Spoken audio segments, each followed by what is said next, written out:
morning, everybody. Demarco from here with Strength with Purpose Show. Back after a bit of a hiatus. I have a new guest here with me, Mr. Jack Romine. We are here to help you become your strongest selves and have a little bit of fun along the way. And I want you to stay till the very end of this episode because you are going to leave with a workout plan to follow, a healthy meal recipe, and a habit with your finances that you can implement immediately to start improving your life. Let's get started. Jack, how are we doing? Great. How are you? Doing great, man.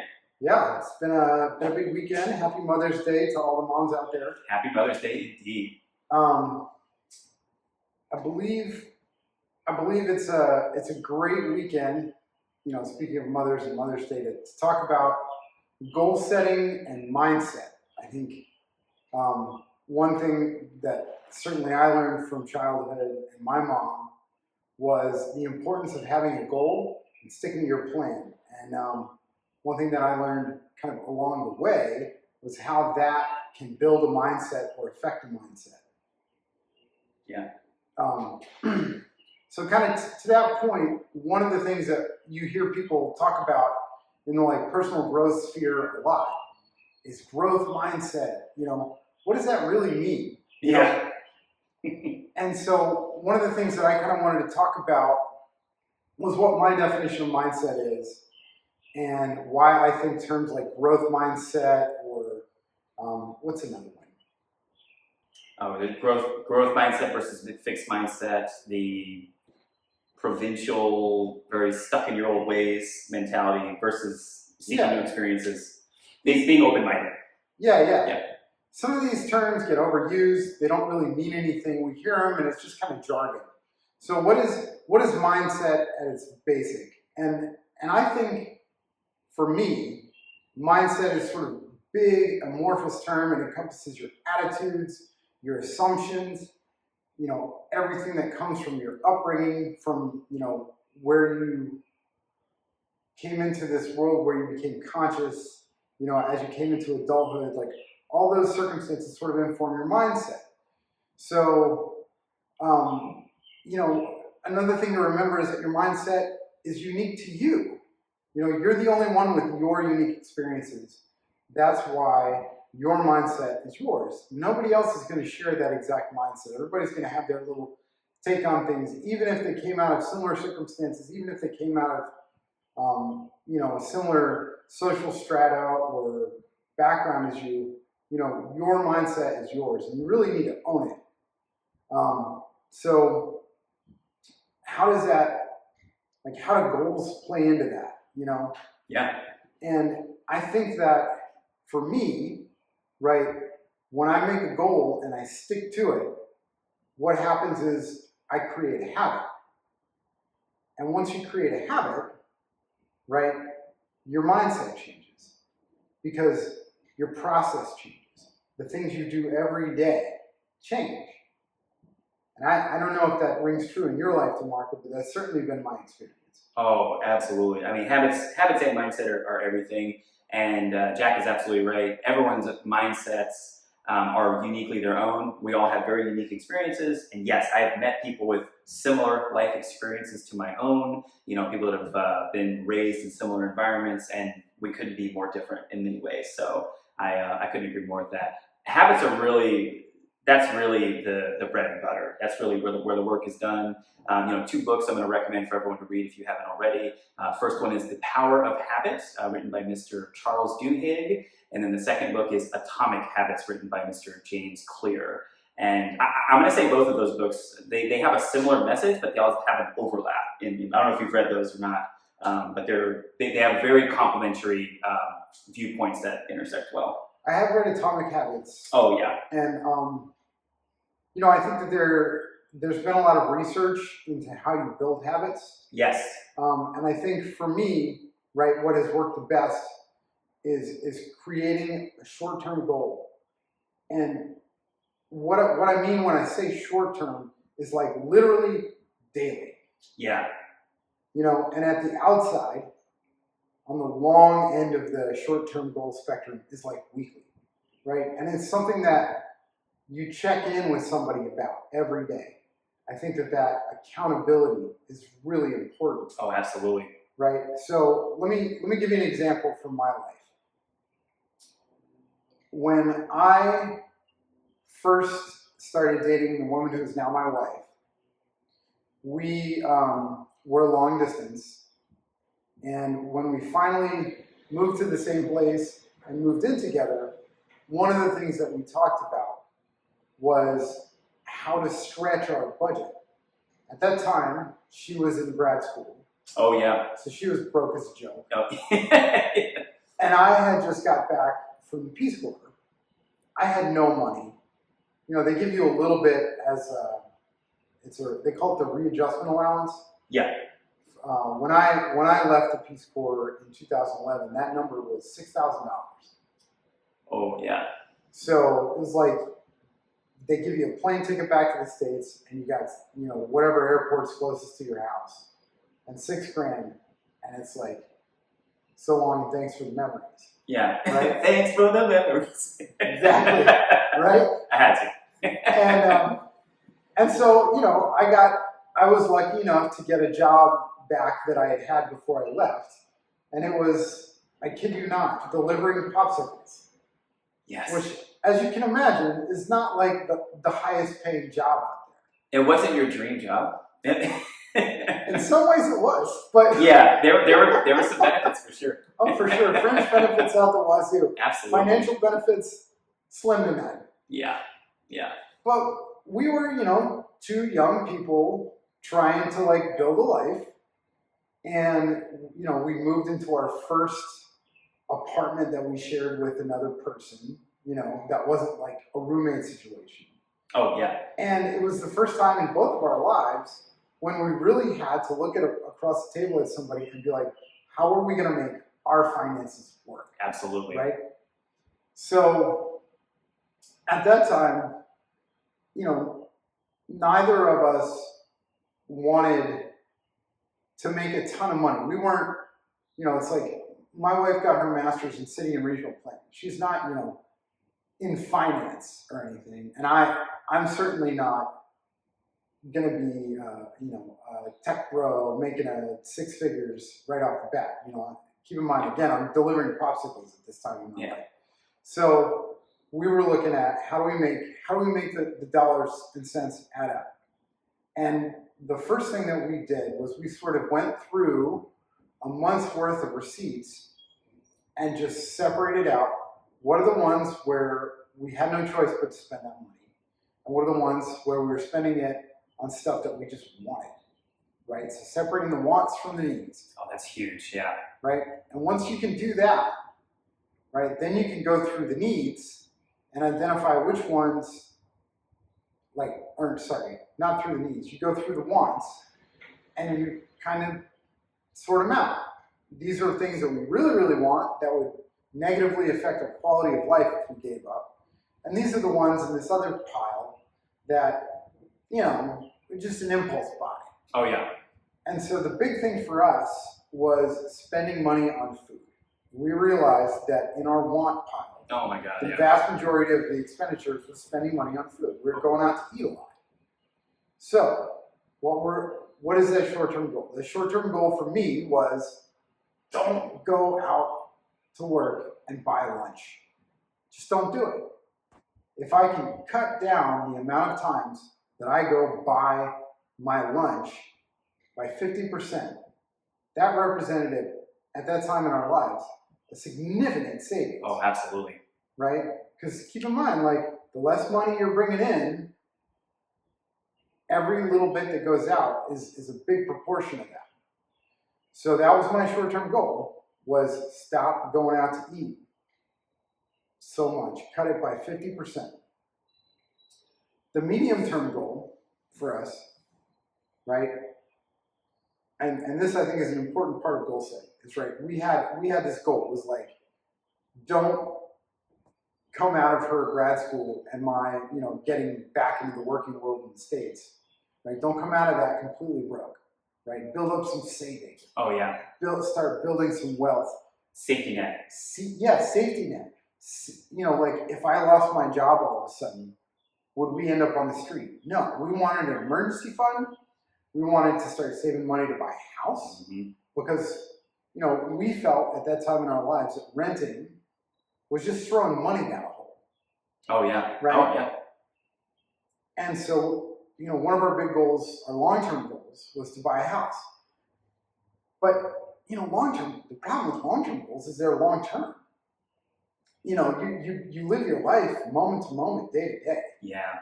And there's no reward in the short term for sticking to that long-term goal. And you can do lots of little things during your day, every day, that really hurt your ability to achieve that long-term goal. Oh, so true. And not even realize it, because there's no accountability in the short term to that long-term goal. Does that make sense? Oh, that makes total sense. I talk to people all the time about fitness goals. I want to bench 300 pounds, or I want to lose 200 pounds, or drop 20% body fat. And right. They just think about that end state results that they're going for. And if we don't address the little steps it'll take to get there and build out a plan, then it's right. You don't know where you're going. You don't know how you're going to get there. You can say that, and then also completely straight face, skip 2 workouts in a row and say, well, I'm still on track for my long-term goal. Yes. Oh, that's so true. That's very true. Yeah. So that's the difference between a long-term and short-term goal, right? And you need to create short-term goals that feed that long-term goal, but that are also something that you can evaluate every day. So my evaluation, my check-in with my then girlfriend, was to come home every evening when she'd get home from grad school. We'd say, what'd you have for lunch? Right? Simple question. Oh, I like that. Yeah. Easy conversation. Yeah. But ask your accountability. Did you go spend $10 at Bojangles for lunch? Yeah. Did you, hit the hot bar at Whole Foods or whatever it is? Or these days more. Oh my God. Yeah, for real. And so you have to figure out, right? Like, how am I going to avoid eating out for lunch? I'm not going to skip lunch every day. Right? Yeah, exactly. I don't miss meals. I don't know if you can tell, but I don't miss meals. No, right? we don't miss meals in this crew. So I had to come up with a plan, right? At that time, my mindset was pretty indulgent. It was pretty, fly by night. There wasn't a lot of forethought going on. It wasn't like a locked in sort of mindset. My mindset was, if it feels good to do it right now, I'll do it. And not really worry too much about the consequences. Just 24 years old, no kids, no real responsibilities. Oh, yeah. And I could do that. But that goal, that short-term goal, every day, checking in and being able to look my girlfriend in the face and say, she says, oh, I didn't eat out for lunch. I brought my lunch. And I have to look at her and say, yeah, I kind of blew it. That sucks day after day. It gets old. It sure does. Right? Yeah. And so, she'll get tired of hearing it, and you'll feel terrible if you keep saying it, if you keep having to say that. Right.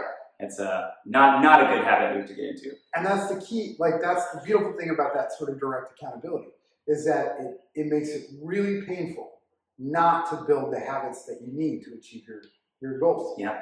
Right. So, long story short, right, the behavior change there was that every day after dinner, I'd take the leftovers and I'd make my lunch.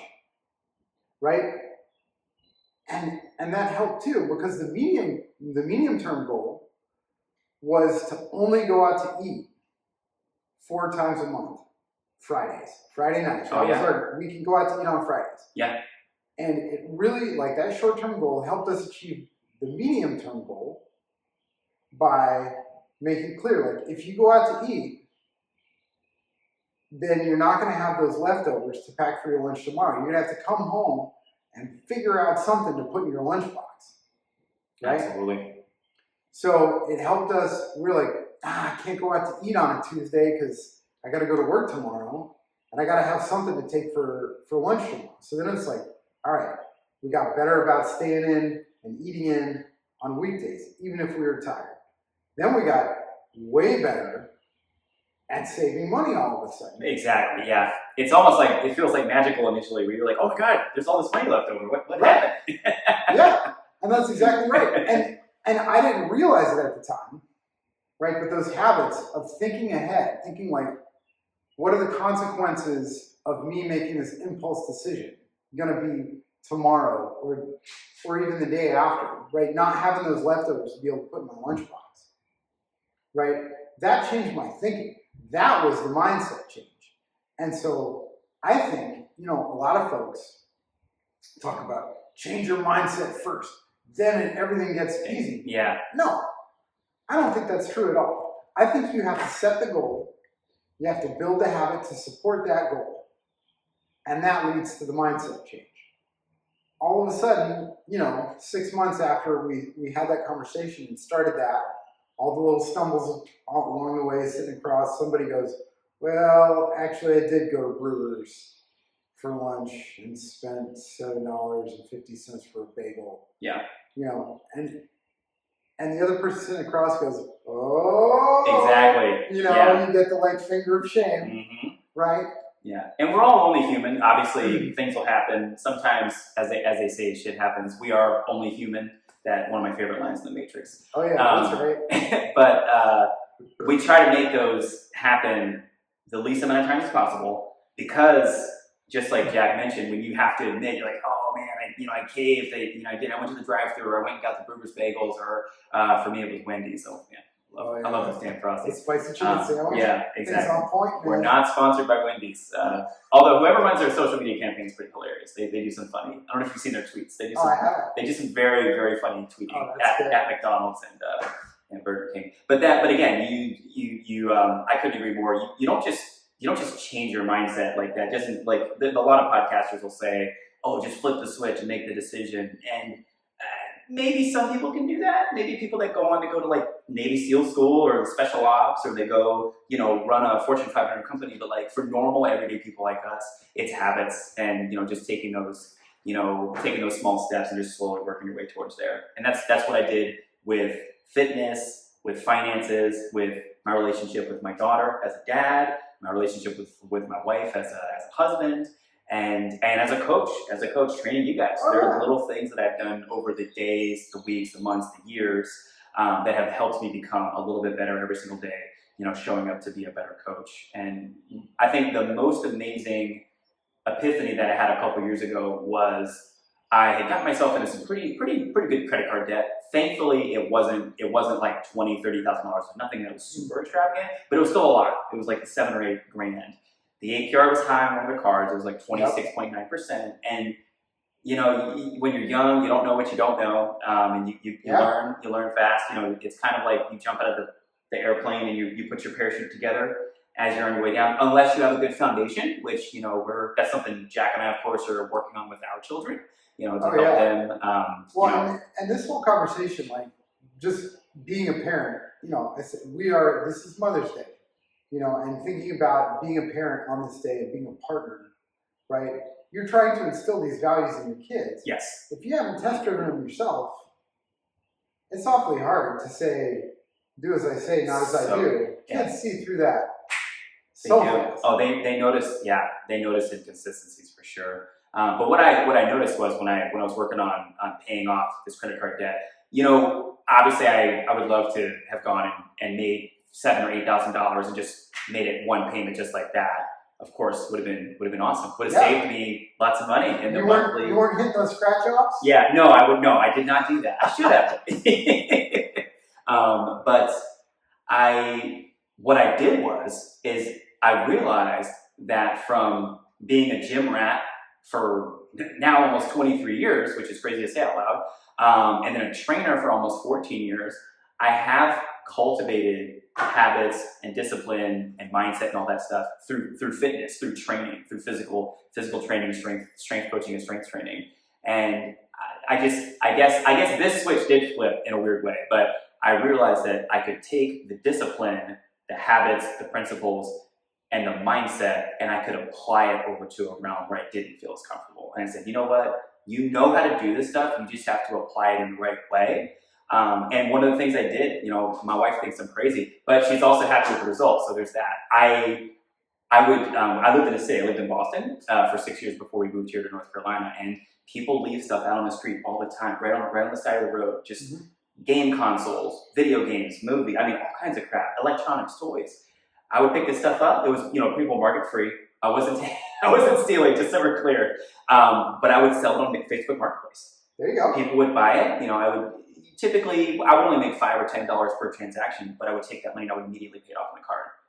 The next transaction immediately on the card, and slowly but surely, it went from, oh, I'm bleeding out less every month because I'm paying less in interest every month, to, oh shit, I'm actually starting to reduce the principal now because my payments are now exceeding the acceleration of the interest accrual. And once that started to happen, I got addicted to the process, just like I did with fitness and working out. I was like, oh my God, this is like PR. Now I'm down to 6,000, then I'm down to 5, then I'm down to 4, and it's like, oh shit, I could really see myself, starting to really gain some ground. And the best part is when you pay those cards off, and then hopefully you've developed discipline and habits and all that stuff as you're going along. Now I can start thinking about actually growing, because I'm not making $1 and immediately having to shell out 80 cents of it to pay off the creditor that's on my back. Mm-hmm. So I think that's really the reason that I brought Jack here, and that he's going to be here quite regularly. So hopefully you either love it or just get used to it. But but I do think set the bar nice and low, folks. That's right. But I do think that the discipline, the habits, the principles, the philosophies in fitness and finances are very complementary. And that's when, and we'll talk about meal prep as well in a little bit. And that's why we're going to be talking about those two seemingly different topics. And we're going to talk about how related they are and how you can apply what you learn in one to the other. I want to say something that I really like about that story. I would never have thought to do like curbside giveaway arbitrage. Yeah. I don't know if folks don't know what arbitrage is. Just Google it. It's a French term. It just basically means buy low, sell high. Yeah. And this was taking it to the extreme. Yeah. Because everything was free. Buy the lowest, sell for anything. Yeah. Means you win. You immediately turn a profit. Right. I mean, well, and people have created whole business models. That's what drop shipping is. Exactly. At its core, it's just arbitrage. But I would never have thought to do that.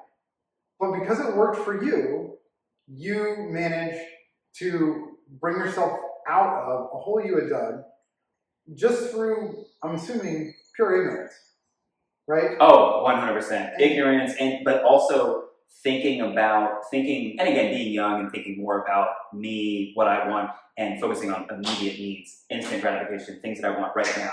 Yeah. Versus thinking about, again, short-term goals, short-term habits. At 25, if you had told me, if you'd shown me a compound interest chart and said, if you put this much money, my eyes would have glazed over. It's like, oh, I don't care about that. I'm young. I don't give a shit. And now I'm like, Demarco, go back in time. Listen to that crazy old man. He was right. Oh, yeah. Yeah. I mean, so, do-overs don't happen in real life. But I would definitely, if I could write a strongly worded letter to my younger self, yeah, it would be long. It would be real long. I might send the Terminator back in time to scare myself straight. that might be my version of the Terminator. It's like, listen, go grab 18-year-old Demarco and just scare him a little, hold him over the ledge like in Commando, and make him. It would not. You will open up a Roth IRA right now. You will do it. It's not good cinema, but what would it be effective? It would be amazing.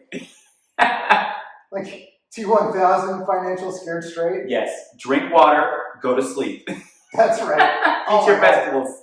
For real. God, tell me that. And put that cookie down. I'll tell you this story. So when I was in my 20s, this is before I went to the Peace Corps, I learned a really hard lesson in planning ahead.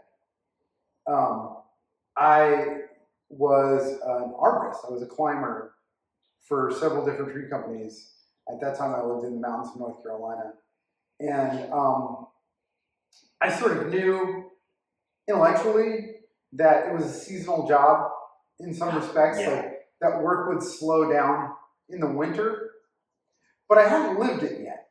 I was just coming out of college. I had my first full-time Those are two climbing different job. things. It was like that summer, right? I just graduated college. I had a full-time climbing job for the first time. I was making good money, and we were working like 60 hours a week. So my overtime, was awesome. Like I was making, adjusted for inflation, probably almost as much as I'm making today. Oh, wow, yeah. Right? So I was making big money for that time. And I got into this habit of taking a friend or somebody I just met out for dinner every Friday night. And it wasn't like, you know, put on your Sunday clothes, children, we're going to McDonald's. It was like we'd go out for sushi and then we'd go out for drinks afterwards. Oh, man. And I mean, I was the guy you wanted to go out with back in the day. Oh, man. There were probably better looking guys, but nobody else would buy you the food and drink that I'd buy. I'm sure you're right. Yeah. It's probably a good thing there's an age gap between us, because if we had met each other at that same age, Mark, we would have gotten each other in too much trouble. Even Jay and Silent Bob. Hetero life mates. But yeah, no, I mean, and I was spending tons of money on these folks. Yeah. And so we get to like September, October, we're down to 40 hours a week. I'm like, well, you know, I've kind of set an expectation now. I'm with my friend group that, you know, I'm going to show somebody a good time every Friday night. We're just going to go hang out. It's going to be on Jack's nickel. And you know, things got a little bit tighter. I was still making rent. I still had a little cushion at the end of the month. And then we got into like November and December. And all of a sudden I'm down to like averaging about 30 hours a week. Oh, yeah. And then we got into January and February, and it was like you make 20 hours a week. That's, oh, man. So it's like at least a 50% drop. Oh, like more than that though, yeah. And I remember it's February. I had no savings. I had just paid the month rent because we paid on the first of the month for the month. Oh, yeah, yeah. And I had enough money in my bank account to walk to the grocery store, buy like 30 of these little 69-cent personal pizzas. Oh, yes. That you either put in like a toaster oven or a microwave. And that was my dinners for the month. And like, I was like, well, at least dinner's taken care of. Yeah, exactly. You know, and the next paycheck, you know, that's, you know, I was able to buy a little bit of food, you know, similar stuff like the little frozen breakfast burrito things. And, you know, I lived off of basically ramen and frozen pizza for a month. And that sucked. I felt like my body felt awful. Oh, God. Yeah. Oh, that's so good. And my friends, you know, who had jobs that weren't seasonal, they didn't make as much as I did over the summer. But, you know, people, they were working in coffee shops and restaurants. People still go out and get coffee in January and February. And if it snows, they don't have to take a day off of work for weather. They still go to work. You know, they were still living the same life that they had lived the entire time. They were just on much more. Yeah, they were on that level. And I tanked hard. And that taught me that when the times are good, you better sock a little bit away because it won't last. Listen up, folks. This is will not last. So true. So I think, you know, for me, that was the wake up call. For you, it was the credit card debt.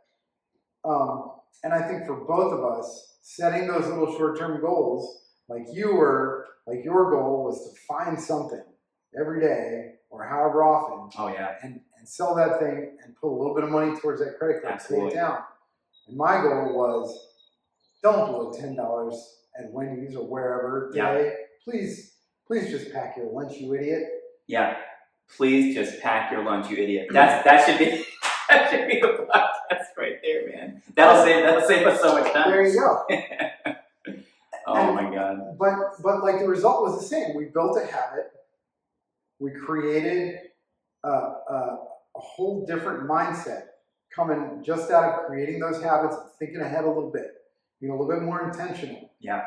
You know, and changing the way you do things leads to changing the way you think about things.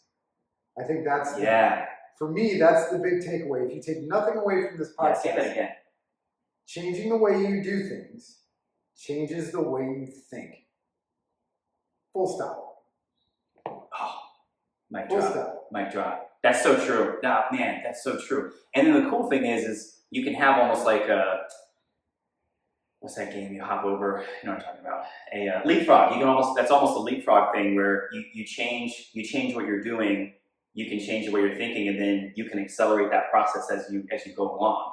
You know, and then you can build upon those things, and then before you know it, you're socking away X percent, a month towards your investment accounts, your savings. You know, you're putting money into, say, a separate account for like your vacation fund. You're eating, what you said, four meals a month out, so the rest of your food is prepared ahead of time. Meal prep. You have a plan going into it, and then before you know it, you're doing all of these little things that add up. And you look back and you're like, oh wow, I'm actually doing a lot now. They can really accumulate into some serious gains in your fitness and your finances and obviously your health, which, again, I'm going to keep harping on the intersection between the two because I think it's huge. Yeah, it is huge, and it is true. I will go ahead and talk out of school a little bit. So our next episode is going to be a little lesson on compound interest. I know a lot of folks, there's a lot of mystery around how that works and what it means. Yes. And sort of on the fitness side, compounding your gains. Compound gains, absolutely. Yeah. Right? How to build a platform and then build on that. So we'll talk about that next time, go into a little bit more detail. But I think the parallel is pretty easy to draw, and I think that your habits, building those short-term goals, somebody to check in, identify somebody you can check in with every day, say, hey, today I had a win. Today was a win, man. We did it. Oh, yeah. Right? And the stakes don't have to be high. That's the beautiful thing about that. That's true, yeah. Is it can be very low stakes, right? If you're trying to get fit, right, you don't have to run a marathon after a month. Just take the stairs at work, right? Just say, I'm going to walk past the elevator today. And go home, call your mom, call your grandma, call your sister, whoever. Tell them, Happy Mother's Day, I took the stairs today. Yeah, I like that. And do that every day. By the end of the month, your cardio will be 10 times better. Oh, yeah. And you won't even think, like, there will be little changes in a bunch of different parts of your life. I promise you. And you'll think, you know what? That's not too hard for me. I took the stairs today. I can do that. Yeah. Right? You're building confidence. You're building a whole different way of thinking. And it's just little things. Just little things. Start small, folks. Don't aim high. Aim low. Start small. And be accountable to somebody. Oh, I couldn't agree more. And I'm not going to even try to explain the wonderful abundance of neuroscience data that's out there. But there is some really interesting research that talks about how if you make a conscious decision to do something that's challenging, that you don't want to do, there's basically a part of your brain that will adapt and get bigger. There's a fancy word for it. Crosby, one of our friends, he had a neuroscience minor, was telling me about it, and basically, I'm going to totally butcher it if I try to talk about it, but basically you can really repattern your thoughts with what he just talked about: habits, taking small steps, and slowly working up there. Selling a little trinket on Facebook Marketplace for probably averaging, like, I would get some lucky scores. Like, my neighbor left an Xbox One with 2 controllers, an Xbox 360 with 2 controllers, and 15 games at least in a box. Okay. And off of that, I think I sold all of it. And you put stuff on Marketplace, you go, I'm gonna pay $500 for all this. You always have the mistake on there is being too high. But I sold the Xbox One for $60. I sold the 360 for probably like $20 to $40, and then was selling the games for $5 to $10 a pop. A couple of them were actually older games, so they're actually a little harder to find. So that was helpful.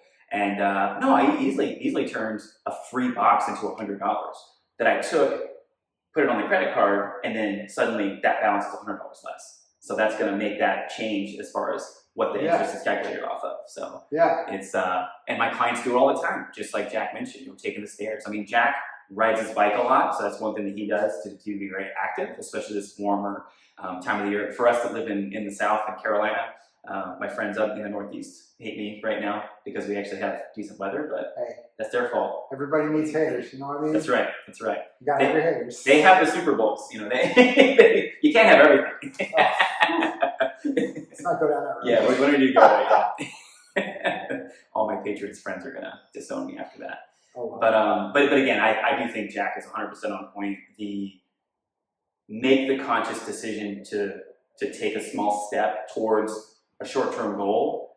Do it over and over and over again, and in no time at all, you'll have completely changed your situation. Your physical health, your strength, your fitness, your mental health, your financial health.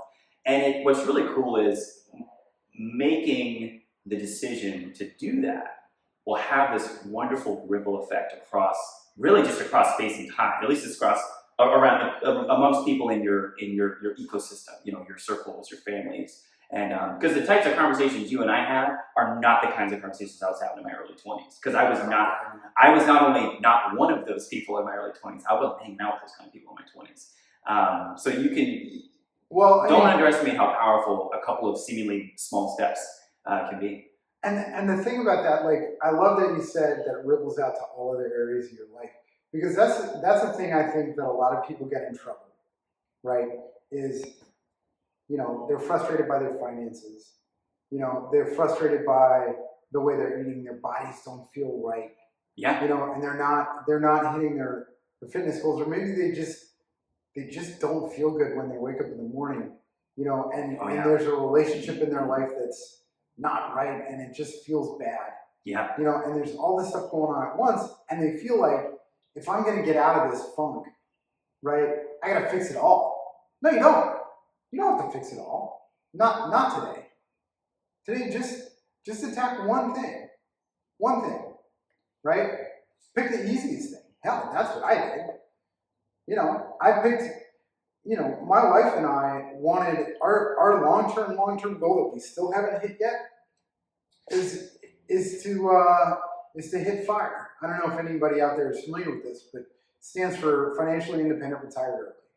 We wanted to hit FIRE. We set that goal at 24 years old and 22 years old, respectively. Wow, okay. Right? Yeah. And I am now 41, turning 42 this year. Haven't hit it yet. But we're getting there, man. We're making big concrete strides, and it won't be long.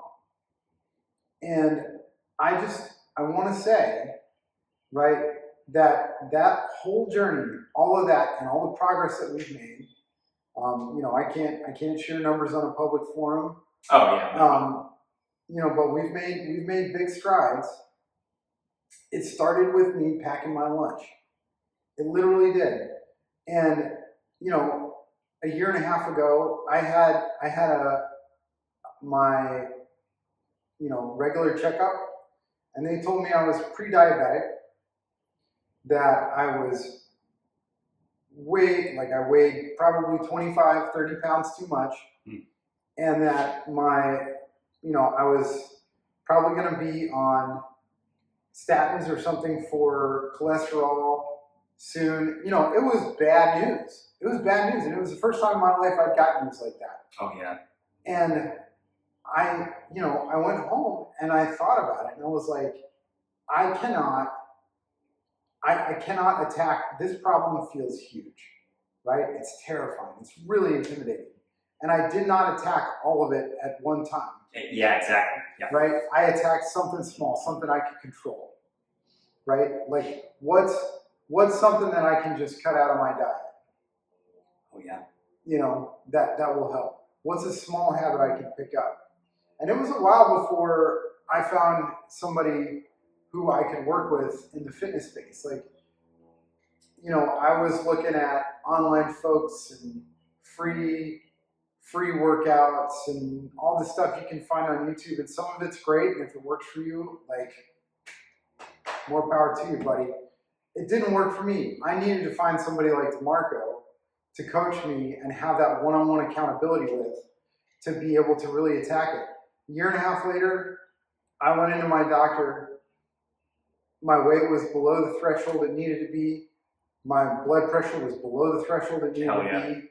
I was no longer pre-diabetic. My blood sugar was good. Like, all that stuff had gone. Hell yeah. And it was just a series of small decisions and small wins and small habits, right? And I'm not perfect. Oh, no. I'm not perfect. I'm a trainer and I'm not perfect now. Yeah. Absolutely. We went over to my in-laws last night, and I had a piece of pie and ice cream for dessert after dinner, and that is like exactly the opposite of what my doctor told me to do. He was like, you need to cut out carbs after lunch. He's like, no carbs after lunch. Ice cream, sugar and fat out the wazoo. That's pie just straight is glucose. Just carbs layered on carbs layered on carbs. It's carbception. It's the carb within the carb, you know? It's the turducken of carbohydrates. It's the turducken of carbohydrates, yeah. And so, like, I don't hit it every day. But so what? I go home and I tell my wife, you know, hey, today was a good day. I was keto today. You know, I was keto today. And if I can tell her that 2 days in a row, I'm happy.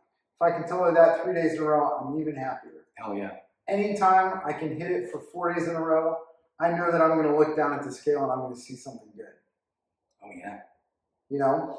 And that's just how it is. And if you can hit it 4 days in a row, you can make a week.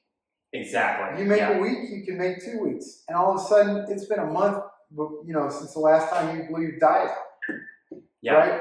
Oh, absolutely. And the number you look down on and see on the scale is like 5 pounds better than it was the last time you had a slip up. And that's just how it goes, man. It's just building those habits. So true. It's like nowadays, I don't even look at, you know, whole parts of the menu when I go out to eat. I don't even look at them because I know that's just not part of the program. And like I said, not perfect. I had pie and ice cream last night, but you know what? I'm gonna get, you know, I was back on track today. I'm gonna be on track tomorrow, and we're gonna keep rolling. That's right. Yeah, dude. Obviously, you and I have the exact same habit, the weekly habit, which is 3 workouts a week. Which again, can you tell? Yeah, I mean, we look the same. Bingo. I have a little more tan than he does, but other than that, only difference. That's it. Yeah, and the glasses, obviously. But no, that's very extremely powerful. What you just said. Thank you for sharing that, Jack. And again, it's a testament to doing the work, making the decision, and I think there's something to be said for, you know, an honest conversation with your doctor. You know, sometimes that's what it takes for us to, you know, sometimes a really uncomfortable, you know, situation is what it takes to make a change. You hear about, like, you heard like the dog laying on the nail. I don't know if you've heard that story before. It's been in self-help books for decades. But it's like the dog laying on the nail. Someone sees it at the gas station, like, oh, well, why doesn't it get up? And it's like, well, it doesn't hurt enough to get up yet.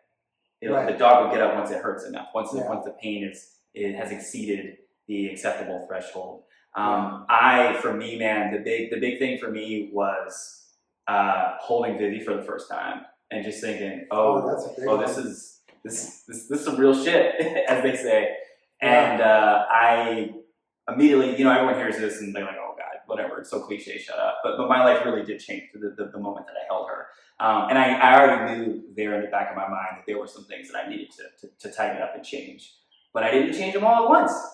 I took some small steps, and, you know, I slowly got myself to where I am now. And where I am now is really nowhere near where I plan to go, just like you. There's many more miles to go, many more goals to attain. But yeah, I think just to bring it back again, you know, just make the conscious effort to take one small step and do it every single day and move yourself closer and closer and closer, you know, to the goal. You know, I think I've dropped at least 5 or 6 movie references here. Why not drop another?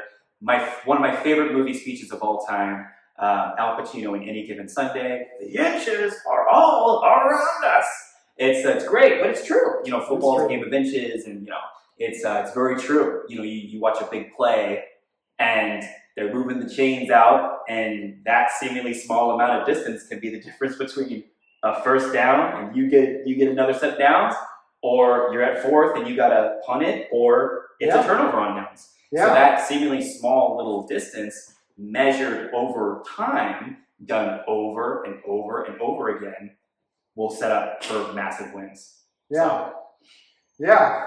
Well, What do you say we give the people some actionables, some deliverables? Yes. Yeah, and that's the one thing that I want to do differently from a lot of podcasts. I feel like a lot of podcasts will just kind of say the thing, do the rah-rah, beat your chest and all that stuff, but then kind of leave it there, and then immediately go into plugging the program, which I do have a program, by the way, and I will plug it. But but still, a lot of those don't leave you with actionable takeaways. So as promised, we're going to deliver to you 3 things today. The first thing is a workout program for you to follow. This couldn't be simpler. There's going to be a link to this below, by the way, so you're not going to have to worry about remembering what I tell you, but it's very simple. You're going to have 3 different training days, and on each of those days, you're going to have just 1 exercise. That's it. If you're new to the gym, new to fitness, I don't want you to worry about a warm-up. I don't want you to worry about mobility. I don't want you to worry about any of that stuff. I just want to get you started. I'm going to bake that into it anyway, but it's going to be 3 different moves. It's very simple, and we're going to do what's called an EMOM. It's an every minute on the minute. Jack has experienced this himself. Yes, I'm going to be a little nicer to you folks than I am to Jack, and he and I have been training for a while. He's had time to get used to my antics, but it's 3 moves. The first day, you set this up for a Monday, Wednesday, Friday split. You've got Monday is a kettlebell swing day, Wednesday is a push-up day, Friday is a squat day.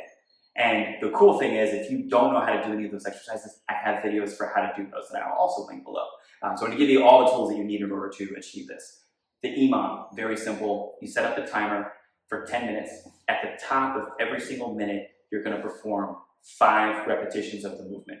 5 on the swing, on the Monday workout, 5 on the Wednesday workout push-up, 5 on the Friday workout, which is the squat. Rest the remainder of the minute. You get a lot of rest, which is nice. But then at the top of the next minute, you perform another 5 repetitions. In the next one, another 5. And you keep going, and then all of a sudden, at the end of the workout, at 10 minutes, you've completed 50 swings on Monday, you've completed 50 push-ups on Wednesday, you've completed 50 squats on Friday. And you can give yourself a range. I'm going to say 5 to 10 for the swing, based on how you're feeling, what your skill level, ability level is, based on what equipment you have. 3 to 5 on the push-up, give yourself a range, window. And then same thing with the squat, 3 to 5. Your legs start to die on you near the end. I don't want you to go to failure. So that's always my big thing is let's not go full blown and crush you.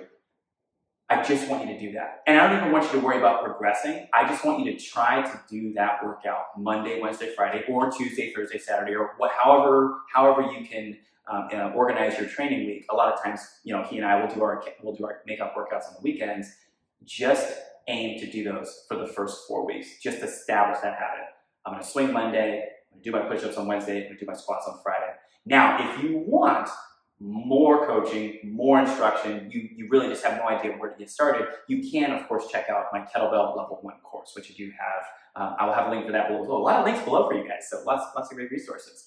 And that's a program fully built out. It's 12 weeks, and that's going to give you just even more detail, give you weight, recommendations, rep ranges, and specific movements, and more of a built-out program. So if you're ready for that, go ahead and take that step down below. But if not, just do this program I just laid out for you. Do it, honestly, anywhere from 4 to 12 weeks is going to be a great start for you.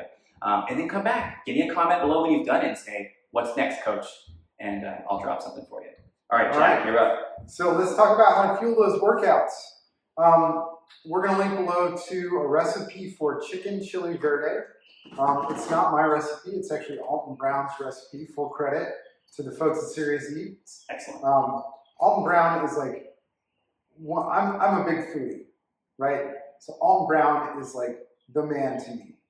His recipes are great. They're simple. They're tested. I know a lot of folks, there's a lot of food blogs out there that just sort of throw anything up. And especially in TikToks. There's always those people, yeah. There's some weird stuff on there, man. Alton Brown is legit. He tests his recipes. They are real deal good. That's the fancy version. Chicken chili verde can be as simple as a box of low sodium stock. Vegetable or chicken is fine. 1 jar of salsa verde.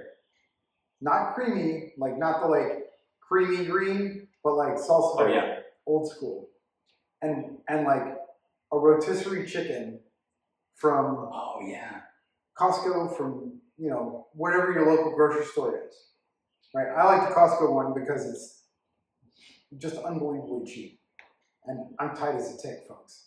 So I love the cheap chicken from Costco. It's like the cheapest protein out there, other than like an egg. But and extremely low fat. So it's it's very lean, and it's and not super calorie dense like beef and pork and other protein sources. Yeah, and the nice thing, like kind of the cool thing about the rotisserie chicken at Costco is if you don't want to go to the trouble of breaking down the chicken, breaking down the bird, and pulling all the meat off the bone, they actually sell it already broken down. You can buy a package of like, you know, just rotisserie chicken meat. Shred it up, just pull it apart. You can use forks if you don't like getting your hands dirty. Put all that stuff in a pot on the stove and let it simmer for, you know, however long. Don't let it, you know, all the water cook off and start a fire in the kitchen. But let it simmer, come to temp. You can add a little bit of salt if it's not to your taste, a little bit of pepper. You can add some garlic powder if you want, and cumin is another good addition.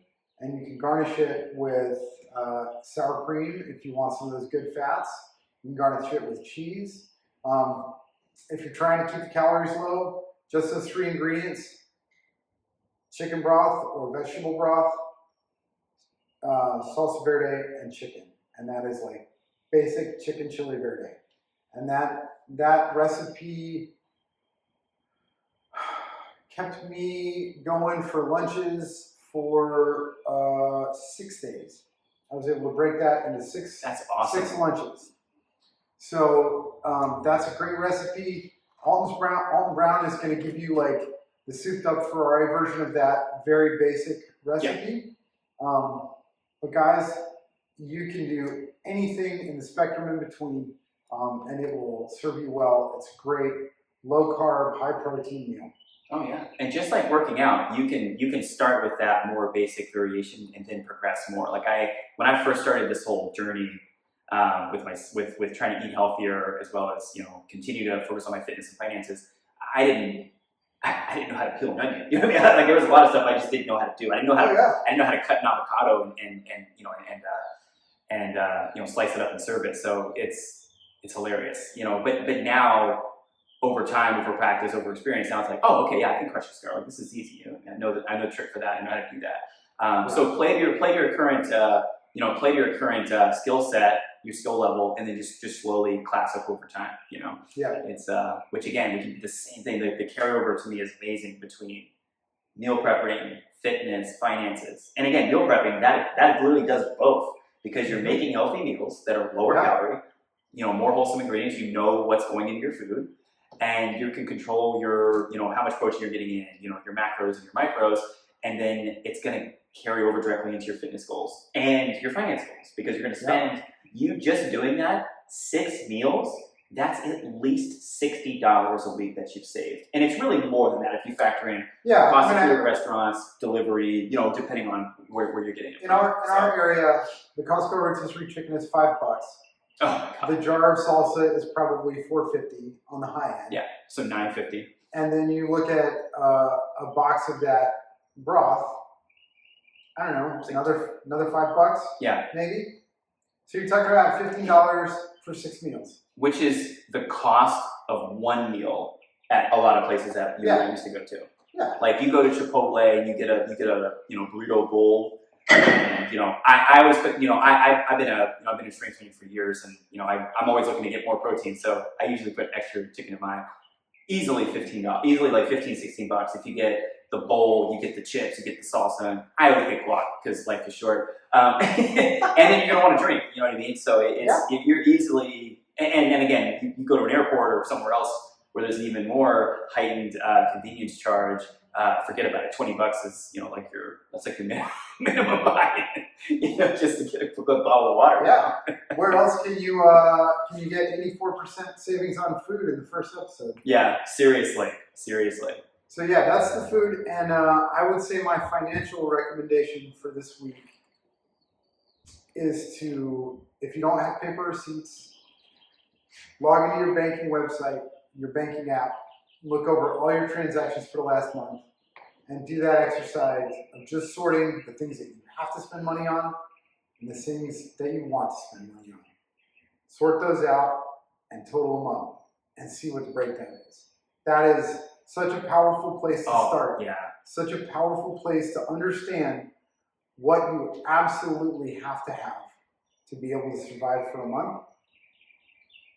And then once you've identified that, then you can start making the strides towards building a budget that makes sense to you. But just go in, pull down all your transactions, and figure out where your money's going. Once you do that, everything starts from there. That's so true. I couldn't agree more. Yeah, I think that's a great piece of homework. And I'll be honest with you, my wife and I, we do that every single month. You know, it's an ongoing process. It's not a one thing like, okay, you know, we're do it one time and then we're all done. You know, we do it every single month. The paycheck comes in, you know, my business income comes in as well. And then we do the exact same thing. We look at, okay, this is what we need. Like, we got to pay our mortgage. You know, we like electricity and running water and trash collection. You know, they are nice. They're kind of important. You know, and having lived without 3 out of those 4. Yeah. Yes. Yeah. You've lived you've had the very humble lifestyle. It can be done, but I would still categorize those as need to have. Need to have, yeah. Especially in the context of living in America, where that's the kind of for for most people. That's considered kind of an expectation. Which is funny, living in Boston, conditioned air, you know, central air was something that, you know, I took for granted when I lived in the South as a kid, because they don't do it up there. It's window air conditioning units that you got to put in and then take them out in the summertime. And you talk about a workout, man, taking that thing out of the window and carrying it down the stairs and trying to not, you know, screw up your back. And we had this huge one in the kitchen that was just that. It really felt like it weighed 100 pounds, but it was just long, so it was hard. But no, if you take each of those steps, you do the Monday, Wednesday, Friday workout, you tally up your receipts, you know, pull up your credit card or your banking app and look at what do I absolutely need to exist for a month, and then what are my wants, and then really start taking a closer look at those. You're gonna.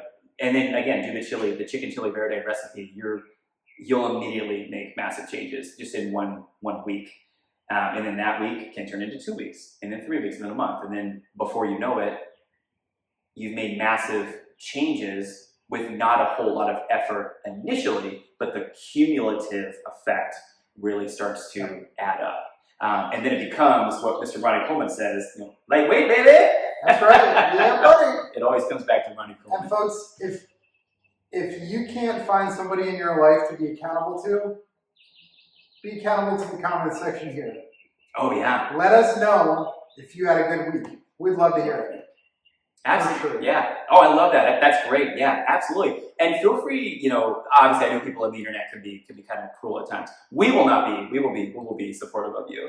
And any mean stuff gets deleted because we don't need that kind of energy here. But yeah, I think that's a great idea, Jack. Yeah, let's all, hell, I'll even do it too. Let's be accountable to ourselves in the comments. I think that's wonderful. Turn it into more of a community and share your wins and your losses. Like if you only did one of the 3, you pick one and you didn't do the other 2, guess what? It's still a win. Still for sure. Positive yards. You still move the ball down the field, and you've still taken steps towards those bigger long-term goals. Because, you know, I'm 36, Jack's 41. You know, I hated to hear this when I was a kid. Everyone's like, "Oh, the years go by fast. You just don't know it." But then when you start to experience it, it really you start to feel it. You know, when you actually start to experience it, you're like, "Oh shit, damn, they were kind of right." I don't want to tell them that though. So, but little habits, little steps that you take can be absolutely powerful. Awesome. Well, next time we're going to be talking about compound interest and compounding your gains, folks. Stay tuned. Hell yeah. We'll see y'all next time. All right.